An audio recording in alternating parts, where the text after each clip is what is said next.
I'm Ann Charles. I'm Linda Quinlan. I'm Keith Ghostland. Today is Tuesday, May 8th. This is All Things LGBTQ.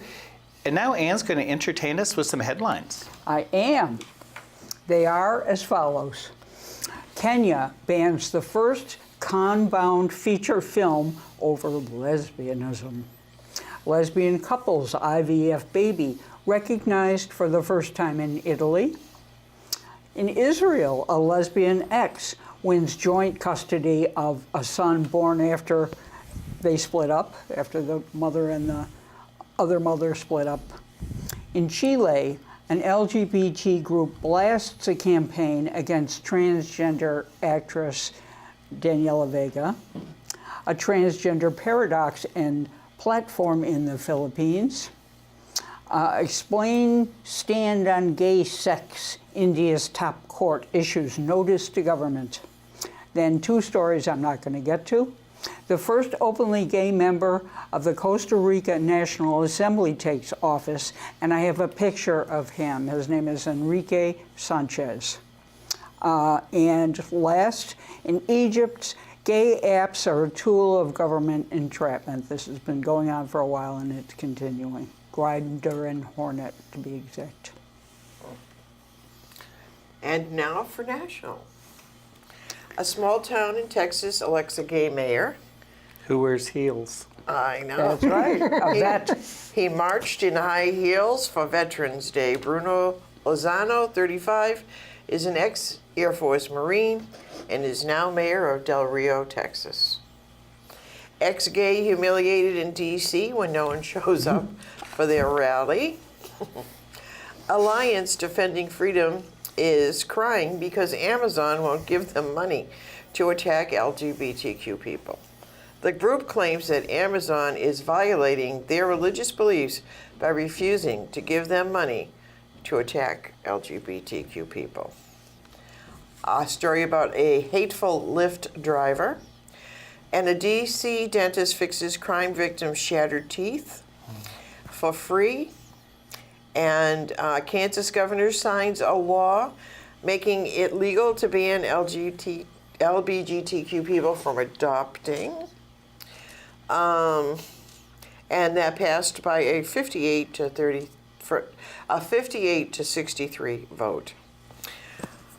Mariela Castro calls for marriage equality in Cuba. Mariela. Is it Mariela? Okay. Raul's daughter. Yes, Raul. Illinois Senate votes to require LGBTQ history curriculum in the schools. Spelman president shuts down trans hate in public schools. And a straight man is directing the lesbian movie Disobedience. Cynthia Nixon, who is running for governor of New York, receives Democracy for America endorsement. There's a farm bill, and Sonia Wolf and Janelle Monáe, and a few other items. So we'll move to You've been busy. Well, I know. Mostly, You just got a lot percolating there. I know. Well, a lot of them I won't. They're just headlines. They're not going to be stories in depth. In-depth stories will be later. She's trying to titillate you. All I'm saying. So, regional and local, first thing, our youth edition. This is 3 transgendered men talking about their personal experiences. It will be aired on Friday the 18th at 10 o'clock in the morning, and then again on Saturday the 19th at 8 p.m. at night. You can also stream it. You can also stream it online via the Orca Media site.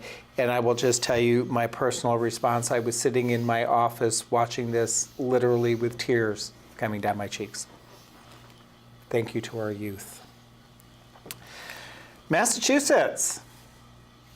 The former Senate Pro Tem has resigned because his husband might have been doing less than honorable things and doing them via his Senate email account.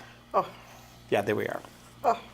Also, Massachusetts, referendum item, one of those lovely Christian groups who loves us all has filed a petition to repeal the gender identity non-discrimination law. They do love us. Yes, they do. In New York, they're going to do one God more bless try. their heart. Oh, bless your little heart. No, this is Massachusetts. We weren't in Mississippi. I know. Bless your heart. It's bless your heart. New York. They're going to do one more try at trying to get a ban on conversion therapy through their Senate. If that fails, there is still an executive order saying that New York Medicaid and private insurance cannot pay for it, so that essentially does ban the practice. New Hampshire passed their ban on conversion therapy. They also passed a gender identity non-discrimination bill. Thank you very much. Vermont, we've got lots of legislation going on, and as you may have noticed, it's looking like the last 2 weeks, and they're going crazy. So we'll go down through a few individual bills. One that people should be looking for as this is airing is the Ethnic Studies Standards Curriculum, which decidedly includes the LGBT community, and we get to talk about how we get represented. And there has to be LGBTQ representation on the Curriculum Development Committee. Good.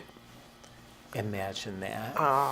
And the meeting is tomorrow in room 11 of the State House for public input on this. Well, we're airing on Tuesday, so it would occur on Wednesday. So by the time you see this on Saturday, it'll be over. It will have happened.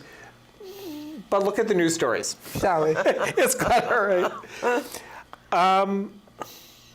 There is at the Chandler a one-act play written by Elliot Cherry. It will be performed on Saturday, May 19th at 7 p.m. A finished heart, powerful theatrical journey into profoundly meaningful and reflective conversations. Hour-long performances puts audience members in touch with the universal experience of dying. And it's a conversation between Elliot and his husband, Chris. And there's going to be an audience time and discussion after the performance. And this week's trivia question, because we need a little humor every now and then, the current HIV/AIDS promotional campaign is On the Road to Zero, which was explained to us by Peter Jacobson during his interview with us. 1987. Department of Health also put out an AIDS initiative. Get an entirely different response. WCAX called it offensive and refused to air it. The Burlington Free Press, in their editorial, strongly advocated that the Vermont Department of Health pull the campaign because they were making Vermont a laughingstock. What might we have done? Now, India, do they hand out instructions along with the, talking about same-sex sex? Well, we're going to Kenya now. Speaking of laughing stocks, that occurs at the end of the story. Okay. There's a wonderful, it looks wonderful, film that is being released by Wanuri Kaihu, a Kenyan director and producer. It's called Rafiki, or Friend, in Swahili. It's been banned, unfortunately, in Kenya by the Film Classification Board. It looks like a fabulous film, and right now I'd like to show you a trailer. Let's make a pact that we will never be like any of them down there. Instead, we're gonna be something real. Yes, something real. Yes. Sitting at the corner, me and Susie know. We ain't got no worries, we are looking like the order. Nianze Kenya, twende round. Ndakupata hizo vitu zote unataka. Pesa kwa bank, ma mortgage. Nadhani hizo ndio vitu mimi udai tu. Si hizo ndio vitu kila mtu hutaka tena. Doesn't she just look like a proper woman? Look at you. You're nothing.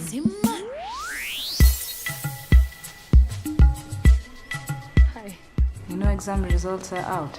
I get to be a doctor. Yes. I can get a scholarship. Yes.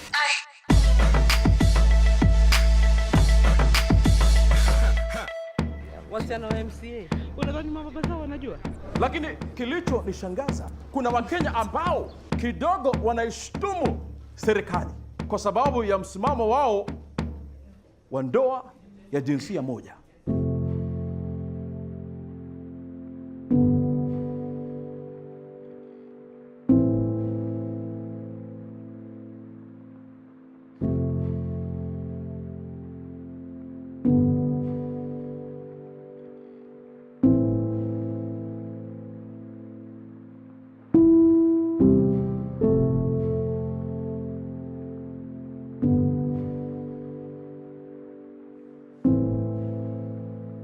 You're just a typical Kenyan girl. That was good. It was banned because it treats of lesbianism. And as we know, in Kenya, gay sex faces up to 14 years in prison. Many countries across Africa have laws against homosexuality, with people facing severe harassment. Gay rights are not of any major importance in Kenya, President Uhuru Kenyatta told CNN in an interview. So the Kenyan Film Board has banned it. The Film Classification Board says that it treats of lesbianism, it has a clear intent to promote lesbianism in Kenya, contrary to the law.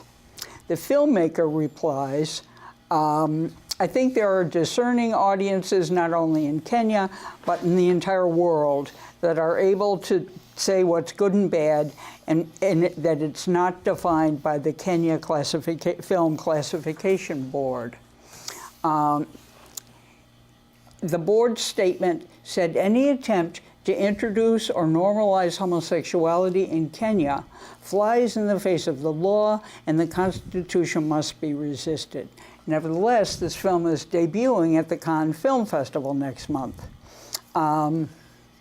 Originally, the CEO of the film board, Ezekiel Mutua, praised the film to local radio stations, calling it his story of the realities of our time and issues of homosexuality. In those comments, he said, the authorities want to avoid a situation where it's nominated and we are not celebrating it here. Then they banned it. The coda for this, a court on Monday is expected to announce the date of ruling legalizing homosexuality. But a columnist about the film, a columnist in a local daily, opined that what might have been a moment of celebration of a breakthrough success by a local filmmaker has instead won Kenya international ridicule. Here's the ridicule motif resurfacing. Methinks Machua should go back to his homophobic Neanderthal's cave, the critic said. So, Kerfluffle in Kenya. I hope it wins the Cannes. I can't wait to see it. As you can see, it looks really good. Yeah. In Italy, a lesbian couple has been granted recognition of their son. Chiara Foglietta, a counselor in Turin, was initially told by officials to say that she had to say she had sex with a man to register her son. She used artificial insemination. She had artificial insemination in Denmark to become pregnant. And now we have a picture of the family. Foglietta and her partner Marcela Gislani and their son Nicolo. He came into the world in April. Authorities refused to recognize their child at first because Italy only allows straight couples to access fertility treatments. And as we know, as I just said, Foglietta used a sperm donor by an anonymous man. There's no formula to allow for you to say that you had artificial insemination. Until now, Italy has not allowed fertility treatments, including surrogacy, sperm or egg donation, and embryo freezing for anyone apart from stable straight couples. That's the kicker. Stable? How do Proven you to know? be, you have to prove that you're clinically infertile. So they reversed the decision. Now the child is recognized. An important page of our story has been written, says the mother. Nicolo is now officially registered and is my son and Michaela's for the Italian state. Very nice. Yes, very good. Congratulations. Yeah. Israel also has been redefining the family. This lesbian couple had a child. They got involved in 2012. They had their oldest son, Tal. There are all pseudonyms in this story for some reason. So they had a child, Tal, conceived with a sperm donor, raised him together. Then in 2015, the mother got pregnant again. The couple split up, and the mother didn't want her ex-partner to see this new child. And the court ruled that families are changing. This request touches on the most human and sensitive issues and is not typical. This is another step in our ongoing struggle to recognize LGBT families and their relationships between children and their non-biological mothers. So they're redefining the family in Israel in this court case, in any case. Good stories. Thank you. Very interesting. And we have here in Washington, D.C., a humiliation. Are we in Speaking of- Washington, D.C.? Oh, I wasn't aware. Here in the United States, in Washington, D.C. I see. Which one this time? They had a rally. Oh, yes. Oh, yeah. The Freedom March was organized by Voice of the Voiceless, which is an ex-LGBTQ group that advocates for conversion therapy on college campuses. This was the opportunity, said organizer Darren Mayhell, for those of us who have a new life with Jesus. A time to come together and praise Him for the love and grace available to anyone who seeks it.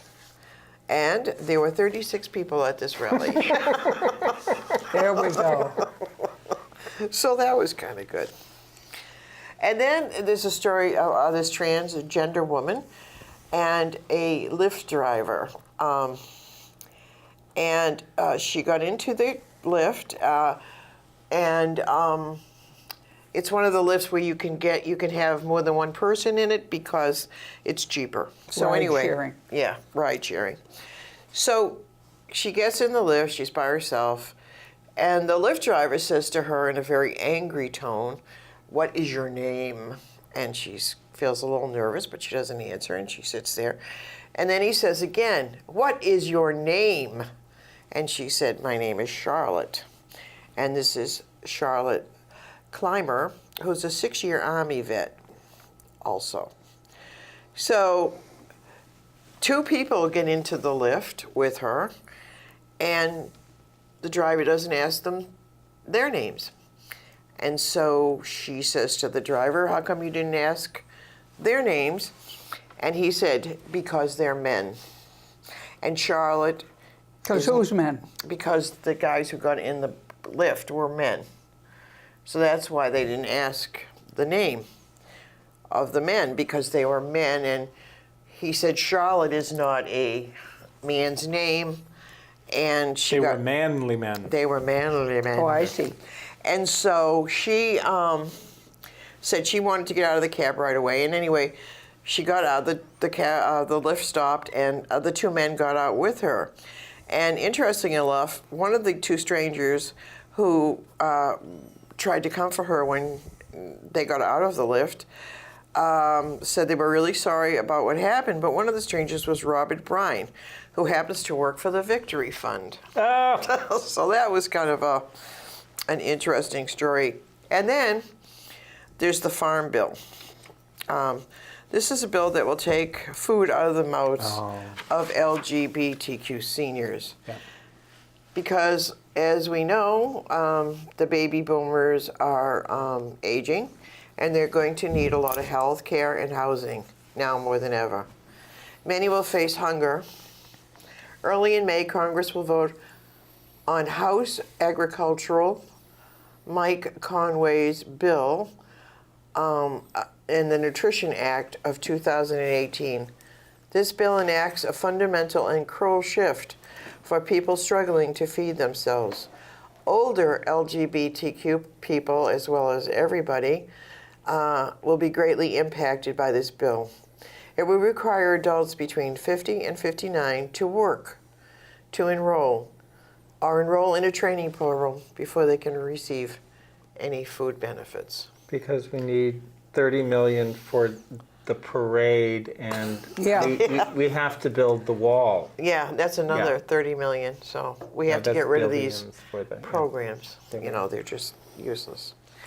On a sad note, that wasn't sad enough. Yeah, this is a sad note also. Sonia Wolf, a founding member of Dykes on Bikes, Oh, I saw it.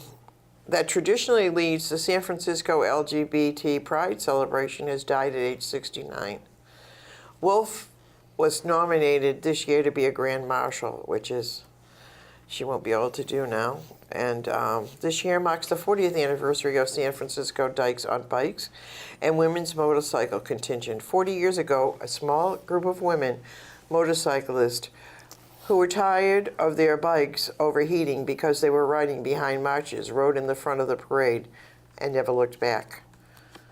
There have been many changes since 1976. 3 in particular stand out.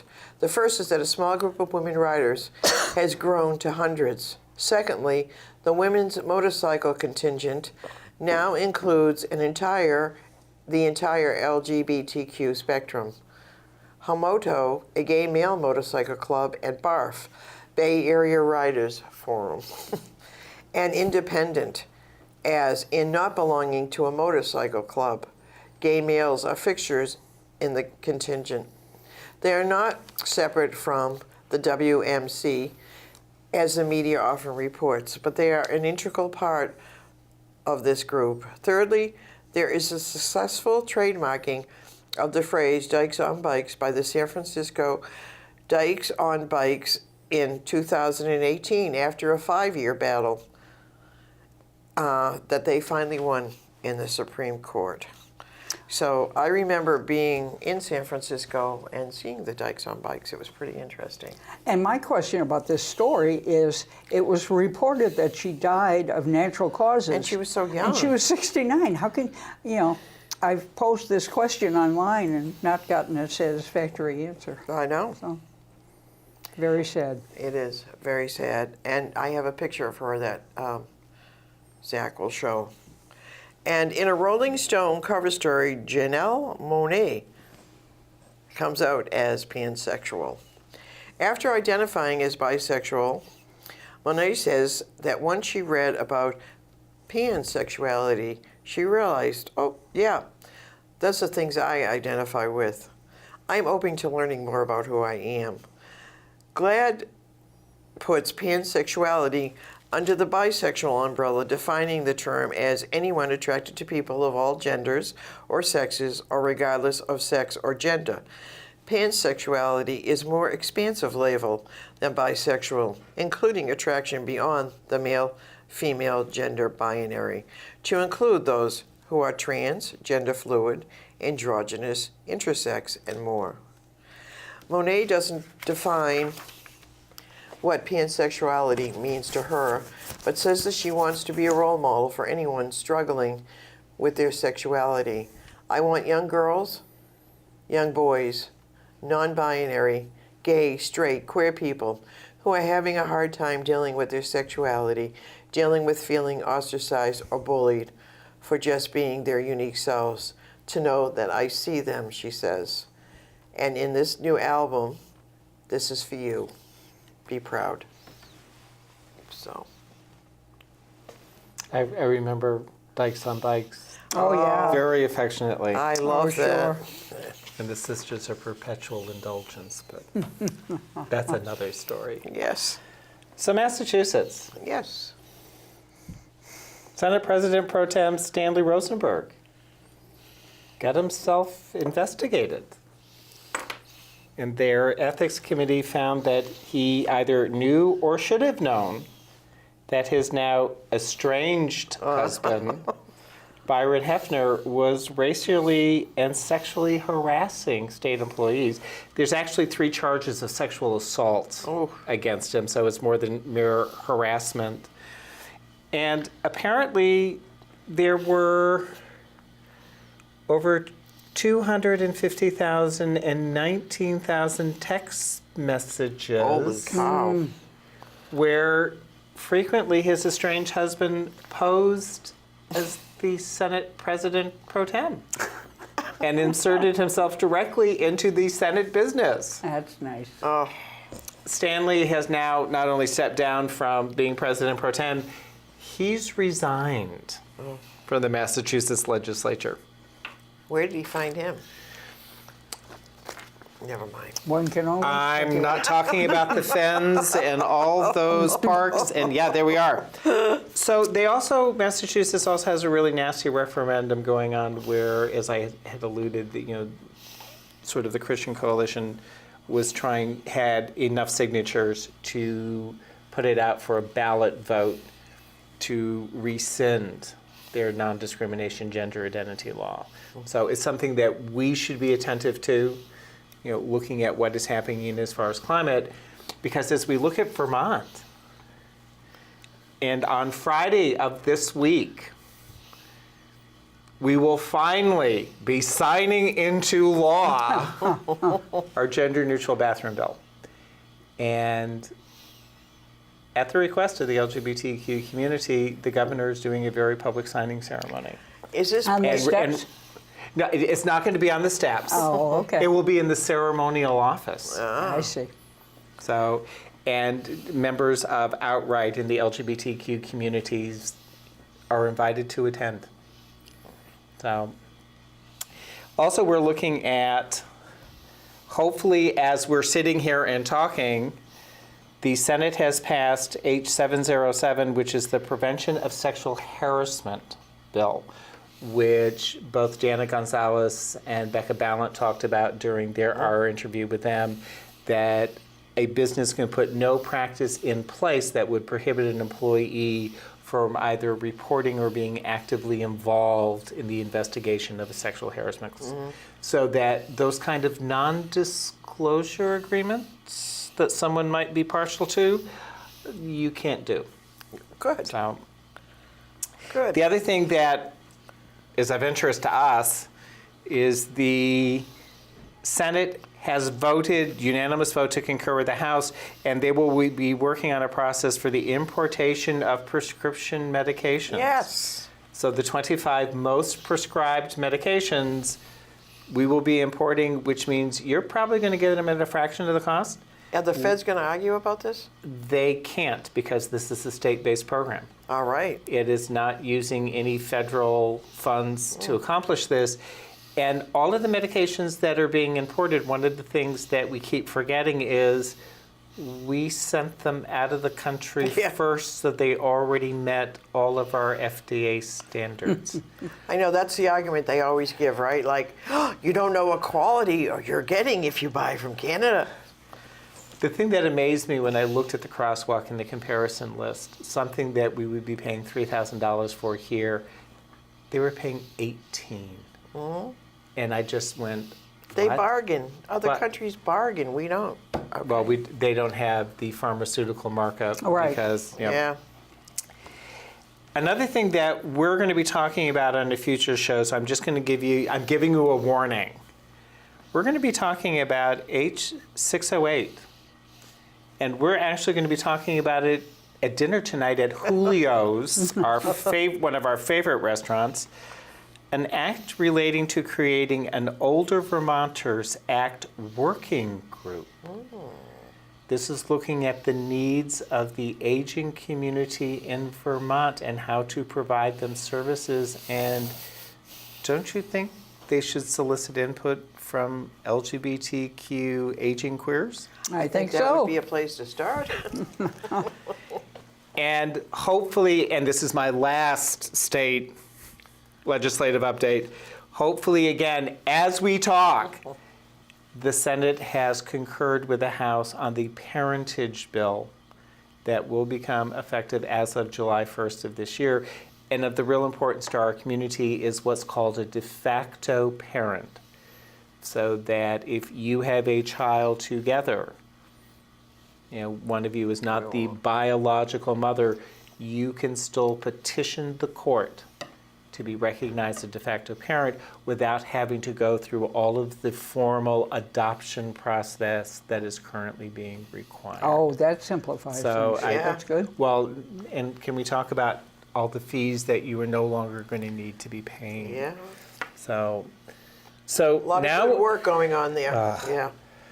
Well, let's where go are you taking me to now? Yeah. Chile. Chile. But there's some transphobia here.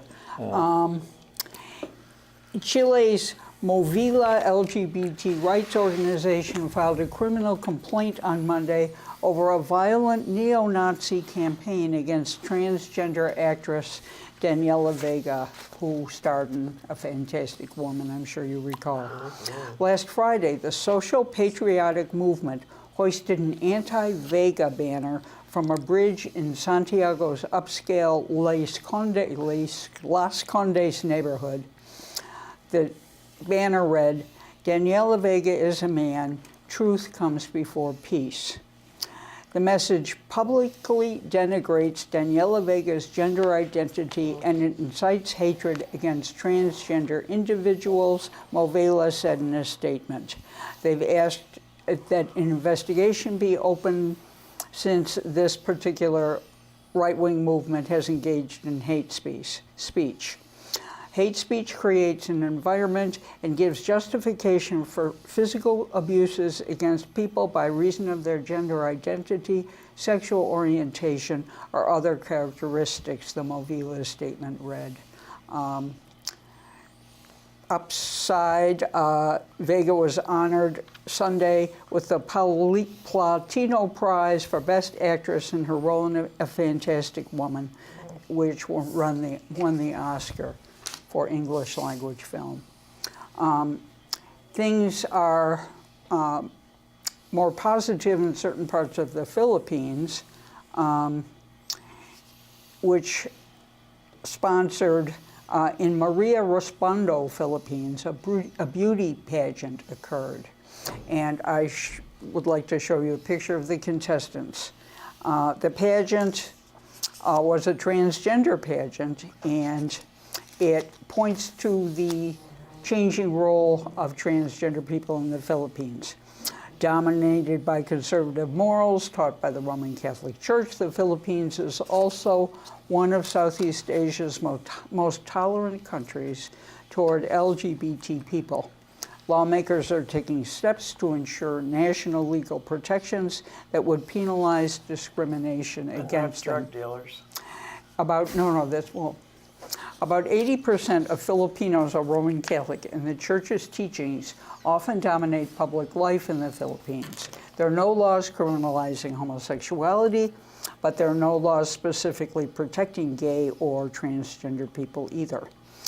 Geraldine Roman, the country's first openly transgender member of Congress, is spearheading efforts to foster legal protections. Last September, she was able to pass a bill in the House prohibiting bias on this basis of sexual orientation.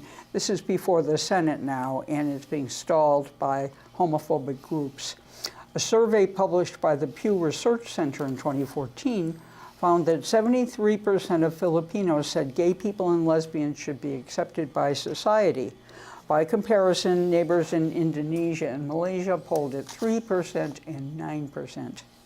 Attitudes in the Philippines were comparable to those in countries like Britain and Italy, and ahead of the United States, where acceptance is 60%. Still, 41 transgender people were killed in the Philippines between 2008 and 2016, the highest rate in Southeast Asia.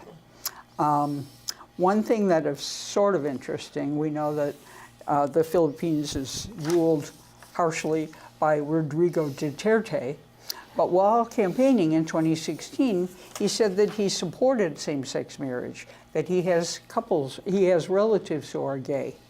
Gays were definitely created by God, he said on the campaign trail. As a teenager, this is so interesting, I find. As a teenager, he examined his own sexuality and said, when I was in high school, I did not know if I wanted to be a girl or a boy. Now he's become a dictator. But Who's killed drug dealers, right? Well, I didn't realize that was in the, the option of the spectrum of identities and orientations. Really? So unfortunately, his good sentiments haven't translated into law. Ms. Roman, the transgender legislator, says she's a member of his party. If the bill is not passed by the end of this Congress in 2019, it'll be killed. Still, commentators say, including the House Speaker, this is not right. We can take action. Even the fact that our nation is contemplating this issue is changing how people see their place in society. Where there used to be just anger, resentment, and fear, now there's a new component of hope. So, and the beauty pageant was very elaborate, and the article I read was full of pictures of various activities therein. People are, the Supreme Court in India is asking the government to respond. It set a July deadline for a response to this abhorrent Section 377 that has reinstated the colonial era ban on homosexuality. So we'll see how that goes. I've talked about that in the past. Same-sex marriage was ruled, gay sex was ruled as fine in 2013, but then it was revoked, and now they want to re-examine the reinstatement of that 377 clause that bans it. Is it going to a vote, or is it going through the... It's going through the legislation. Okay. The Supreme Court has asked them the legislature, to clarify their stance. Okay. And back to the United States. Oh, are we back in Washington? Yeah, no. Oh. Now we're in, let's see, I don't know where we are now. But a jury recommended that the defendant, James Miller, 69, receive 10 years probation for killing his neighbor, 32-year-old Daniel Spencer. The judge added the maximum 6 months jail time, required Miller to complete 100 hours of community service, and made Miller pay almost $11,000 in restitution to Spencer's family. In 2013, Spencer invited Miller to his house for a night of music and drinking. According to Miller's attorney, Charlie Baird, the men had only met twice before and bonded over their love of music. Miller claimed that he rejected a kiss from Spencer, his attorney said, which allegedly provoked the young and larger man to fly into a rage. Miller then alleged that Spencer lunged toward him and threatened him with a glass, prompting Miller to defend himself by stabbing Spencer with a knife. No witnesses were present when the crime was committed. The jury convicted Miller of criminally negligent homicide, a charge that carries a lighter punishment than murder or manslaughter. The sentencing triggered national fury as reports began to circulate that Miller used the gay panic defense. But Baird insists his client never made that claim. He said Miller claimed to have acted purely in self-defense, though he acknowledged that there was no physical evidence to prove the victim had attacked his client. So he got off pretty easy for that.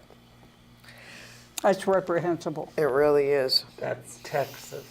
Yeah. Is that where it was? It was in Texas. Texas. And actually, it's prompted a call again from the American Bar Association, which 2 years ago had sent out recommendations to attorney generals across the state saying it was time to get the legislatures to enact a ban on heat-of-the-moment gay panic defenses, and thus far only California and Illinois have enacted them. Remember the Twinkie defense?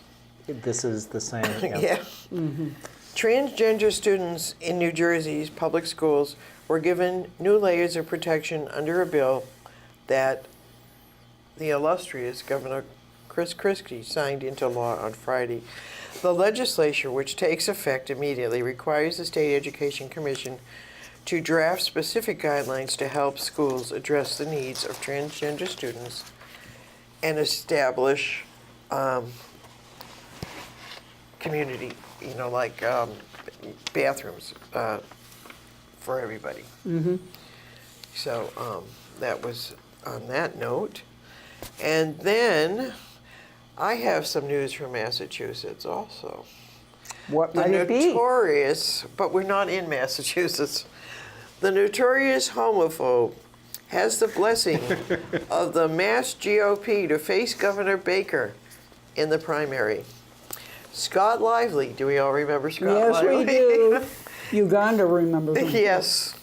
Scott Lively is not going to be governor, we all know it, and the delegates of Mass GOP convention who helped him move on to the primary battle with Charlie Baker likely know he won't win. But really, that's not the point. He hasn't stopped the pastor and world-renowned homophobe from going through the motions this year, giving him plenty of opportunities to rail against the gay agenda on a major political stage. Lively rose in infamy in 2009 when he traveled to Uganda to rail against the gay agenda and promote the idea that the country should crack down on the gay population, characterizing LGBT community as rapists and pedophiles.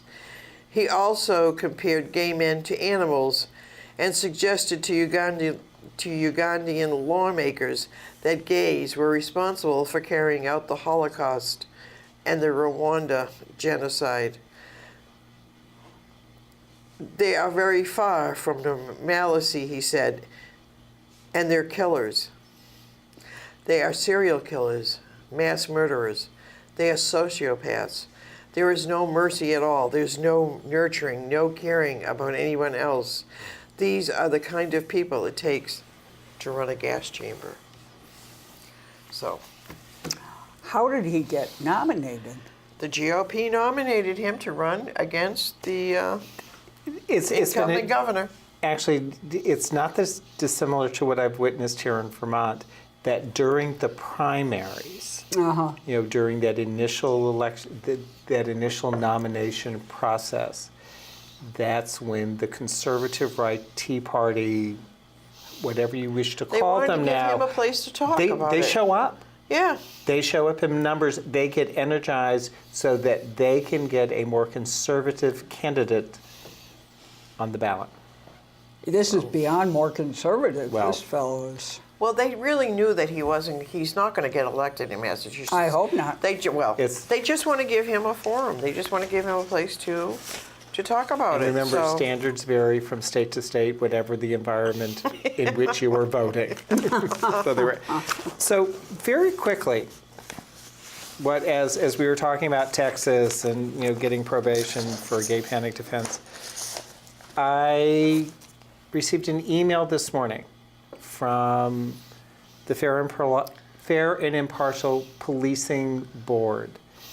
There will be a survey coming out, and they will be asking for it to be distributed amongst the LGBTQ communities as well as other identified communities, looking for our input into policing practices, what they do well and what they don't. So if something happens to show up in your email, please take it seriously. Okay. I have some thoughts. I have many, and often I get to voice them. And sort of moving along in that same venue, there was recently a Rural Pride conference that happened at Goddard College that was sponsored by Green Mountain Crossroads, which is from Brattleboro, Vermont, and the National Center for Lesbian and Gay Rights. And I'm told that two people sitting with me might have attended it. I think it's We intended part of it. Okay. I think it's the National Center for Lesbian Rights. Yes. And there's no branch in Vermont. No, there is not. So we have to move to a big city. I'm on their mailing list, but Well, but they did it in connection with Green Mountain Crossroads. right. Looking at, what are The the needs of rural LGBTQ people, Right. yeah. Right. So what Yeah. were your impressions when you walked away from it? Well, I was energized by our representatives Becca Ballant and Bill Lippert, Bill Lippert thanked you personally Yes, from okay. the podium. And Brenda. Mm-hmm. And I thought it wasn't as well attended as I thought it could have been. Okay. It wasn't as full, do you think, as it could have been? Mm-hmm. It was maybe, the barn, anyway. It was at the Haybarn Theater. Yeah, and it was half filled, third filled. And the panel on poverty I thought was That was interesting. very We good. came in late. Yeah. Now, there was supposed to be a panel specifically on the needs of LGBTQ seniors. Oh, yes, we missed that. It was early. Yeah. That and the youth, it was early, so we It was missed. early, we missed that one. Yeah, we'd like It wasn't your wake-up time yet. No, not yet. I know. Okay, because one of the things I was looking at is we really haven't attempted to do these types of conferences for a while. Mm-hmm. And was there truly a lack of interest or a lack of publicity? We're not as good at getting the word out, because it sounds as though the workshops that they were offering were things that were potentially of interest, Here's and one they had some engaging speakers. here's Although one it was of the Friday during the day. That's Is what that I was you're going to gonna say. Yeah, I was going to say it's a work day. Yeah. Okay. It's Oh, Friday. that's right. So I think, if you're going to have a conference, it may be You need a Saturday or Sunday. a So Saturday more. or a Sunday because, a lot of people have to work and couldn't get to the conference. So Mm-hmm. the only people that probably could make it were seniors and retired People whose job it was. and people who were at college or so a lot And of even people couldn't make it, I'm sure. Even one of the students who was on the youth panel had to leave to go back to school to go to class. So, maybe it was a logistical problem that way. Yeah, and I don't know why they picked a Friday, but It's always energizing, though, to be with. Was there a mechanism for feedback? yes, Yes, they we gave got a form. surveys. Okay. Yeah. They gave us a form, and which was the one that was before the legislators Um, when we first came in? Do you remember? I was. There was representatives from Bernie Sanders' office, Peter Welch. Yeah, before that there was another. Oh, there was another panel? Yeah. Health. Peter Jacobson was on it. Health. Yeah. Right. Yeah. Right. Peter Jacobson was very good. And very we talked informative. about one of my things Pet that we've peeves. talked about before is like, we really need housing for LGBTQ people. Seniors in particular. Seniors in particular, and we also need, someone to oversee nursing homes and healthcare and That's why I'm encouraged by the Older Vermonters Act and Right. ensuring that our community gets notified Right. when they are either doing public forums, information Yeah. gathering, or ensuring that there is outreach to our community for input on what are the issues, what are the barriers that we're experiencing. Because one of the things that I had talked about on previous shows was they were trying to establish a primary care network in Vermont which would help to deal with the issues of health care, particularly on an ongoing basis. And, who's going to protect, if we have to go to a nursing home, who's going to protect us there? Recent who's study gonna- said that the primary issue confronting LGBTQ seniors is the healthcare crisis and the issues of isolation and loneliness. Right. For whatever reason, we seem to have a higher percentage of single LGBTQ seniors than the general populace. I have a very sad story I didn't include from Osaka about a man who, was Oh, that involved was with his very partner sad. for many, many years. He was 69, the partner died at 75, and the sister took all their assets, wouldn't let him go to the memorial ceremony, I mean, all that kind of stuff. And I think it occurs still in the U.S., despite, you know, any legislation that we may have passed, and I don't even know what the status of that is. But that's a heartbreaking thing, too. On our next show, I will be talking about, well, no, not our next show because I won't be here, the show after that. I'll be talking about rights. Good. So, good. What do we really have? Exactly. And looking at it on a national basis. Uh-huh. So, statewide would be good, too. Well, as we're talking about what is available on a national basis, what does Vermont have? Right. What's the equivalent? And we're doing pretty well, I think, all things considered in Vermont for. We're rated one of the top 5 we need states a lot more, but for LGBTQ. Yeah. Mm-hmm. Well, some of it is looking at, is it actually having something in statute, or is it in the policy, procedures, and implementation phase that it falls apart? Yeah. You know, who's with the ethnic studies standard curriculum? Who's at the table? Who's the person making the decisions? Right. So, and you know, I don't know if there's any information for migrants or immigrants or people who are here illegally. Yep. Undocumented LGBTQ people. I don't that know. Migrant Justice has made a commitment to doing outreach. Good. And Good. both Migrant Justice and the Pride Center are sharing a grant to do outreach. I know, So- because I was reading another sad story about a person from Honduras who's LGBTQ and was threatened in Honduras, and now, you know, Trump has said all the Hondurans have to leave. You know, I mean, I mean, it's he's really, saying the Vietnamese have to leave, and they've been here since the war. it's very Anyone dire on a nationally. temporary status. Mhm. Temporary means temporary. It doesn't mean lifelong, and I'm calling in your chips. Mm-hmm. So. Mm-hmm. Yeah. Well, but all in all, it's good to be around a lot of LGBT people and allies, and you know, H.B. Okay. Lozito seemed to do a good job organizing. He's going to be a future guest on this show to talk about Green Mountain The Crossroads. executive director of Green Mountain Crossroads. and if you get a chance, really watch the youth edition. Oh, That's right. absolutely. It was just fabulous, and And again, you know, that's going to be on, as I look for my notes again, Friday the 18th at 10 a.m. and then Saturday the 19th at 8 p.m. And you can go online at the Orca Media site and stream it. And should I give you the answer to the trivia question? Oh, since we've yes. been sitting here and prattling on. I think so. We should do a one-issue free-flow Conversation. Yes, for one conversation. episode. Yeah. If you have suggestions of a topic, let us know. So, the current health campaign for HIV and AIDS is on the road to zero, to try and get zero HIV prevalence transmission. 1987, little pushback.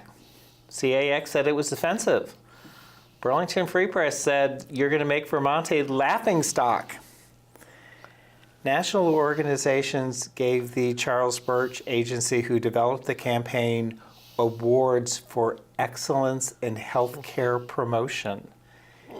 And as people may have remember seeing in bright pink along the entire side of the Burlington Transit bus, the campaign might have been, don't forget your rubbers. Oh. And Zach will have a picture, he'll show up. You have a picture of the bus? We have a picture of the campaign. Ah. Ooh. You have a picture of a butt. And on that, thank you for joining us. We We'll hope to see you see you next time. again in 2 weeks. And as Linda says, Resist.